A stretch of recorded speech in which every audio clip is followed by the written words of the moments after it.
Assalamualaikum warahmatullahi wabarakatuh. Izin memperkenalkan diri, nama saya Dewi Setiawati, NPM 2121010135, Prodi Hukum Keluarga Islam kelas D. Di sini saya akan mengumpulkan tugas filsafat hukum Islam.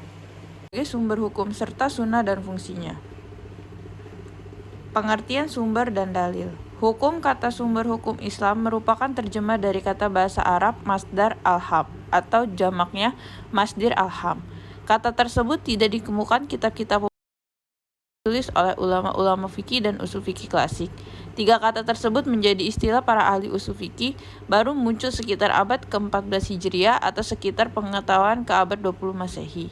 Berikutnya, adapun Al-Quran. Pengertian etimologis, kata Al-Quran merupakan isi masdar dari fi'il madi, yang artinya membaca, menelan, mempelajari, menyampaikan, mengumpulkan, melahirkan, bunting.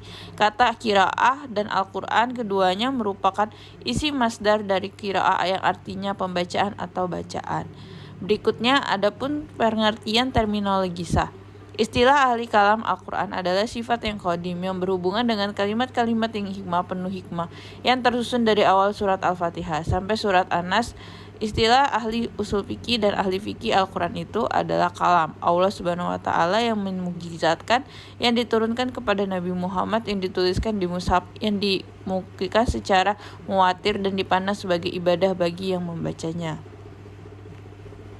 Berikut adapun sunnah. Sebagai sumber hukum Islam, kedua memiliki peran yang sangat penting dalam mentransformasikan nilai-nilai Al-Quran untuk dijadikan pedoman kehidupan manusia. Nabi Muhammad SAW memiliki otoritas untuk menjelaskan wahyu yang turun. Perilaku, sikap, dan sifat Nabi dijaga oleh Allah Subhanahu wa taala, sehingga kemasluhan Nabi terjaga dari lahir hingga akhirnya. Kata sunnah ditinjau dari segi lughawi diambil dari bahasa Arab yang berarti ada atau tradisi dan kebiasaan, di mana tradisi dan kebiasaan mencakup yang bersifat baik, buruk, ataupun terpuji, tercela.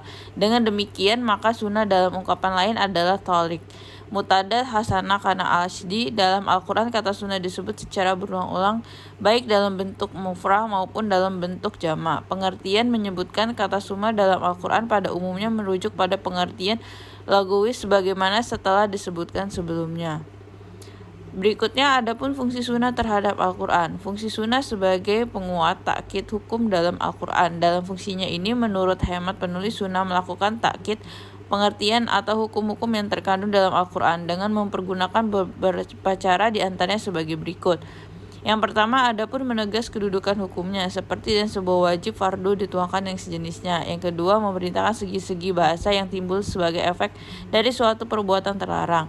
Yang ketiga, memperingatkan amaliyah secara atau kewajiban dan menampakkan kebencian yang sangat terhadap suatu yang dilarang. Dan terakhir, menerangkan posisi kewajiban dan larangan dalam syariat Islam. Yang kedua, fungsi sunnah sebagai penjelas dan penjabar apa yang dibawa oleh Al-Quran dalam fungsinya. Yang kedua ini segi-segi tabyin. Penjelasan sunnah Al-Quran antara lain: A. Mengangkat makna-makna yang bersifat lepas yang terkandung dalam ayat-ayat Al-Quran. Yang kedua, mengkhususkan. Sekian dari pembacaan materi di atas. Saya ucapkan terima kasih. Wassalamualaikum warahmatullahi wabarakatuh.